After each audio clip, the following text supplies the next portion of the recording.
ใช้งบ1,997,000 กีบ จะได้อิหยังแด่ ได้เครื่องครบแท้บ่ ไปเบิ่งนำกันเลย ได้อ่างอาบน้ำไป1หน่วย เพิดแลกเกิดให้ไปถุงหนึ่งเด้อ ได้ผ้าห้องเหี่ยวให้ไปแพ็กหนึ่ง ได้แป้งเด็กหนึ่ง ได้สำลีไม้พันหูก็ได้ไปกับหนึ่งเด้อ ได้ครีมอาบน้ำสระพร้อมให้ไปตุกหนึ่ง ได้ผ้าตุ้มรุ่นซุปเปอร์มัมใส่แทนผ้าห่มก็ได้เด้อ ได้ผ้าอ้อมแพ็ก5ผืนขนาด 30x30 น้ำยาล้างขวดนมก็ให้ไป1ตุก เสร็จนี้จะได้เป็นสำลีแผ่นเด้อ ได้น้ำยาซักผ้าถุงหนึ่ง เกาะเครื่องก็ให้ไปแพ็กหนึ่งเด้อ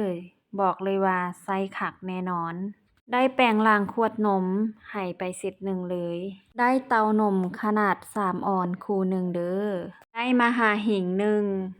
ได้เซตหมวกทงมือทงตีนแม่ค้าให้ไป2เซตเลยเด้อ ได้ผ้าอาบผ้าเช็ดโตได้2ผืน สิ้นแม่เสื้อแม่อยู่กำให้ไปอย่างละผืน สุดเครื่องนุ่งแม่ค้าให้ไป4สุดเลยเด้อ ได้ทั้งแขนสั้นและแขนยาว ได้เบาะนอนไป1สุด ได้ตามรูปที่ลูกค้าเห็นนี่เลย ได้หมอนข้าง2หน่วย แล้วก็หมอนหมุน เบาะนอนสามารถนอนได้ทั้ง2ด้าน ได้กระตาใส่เครื่องเกียมเกิดเวลาไปโรงหมอรับรองว่าสะอาดปลอดภัยแน่นอน แม่ๆท่านใดที่อยากได้เซตเกียมคลอด อยากได้งบจากร้าน สามารถทักหาทางเพจเราได้เลย ร้าน For Baby Love มอบความสบายที่ลูกสัมผัสได้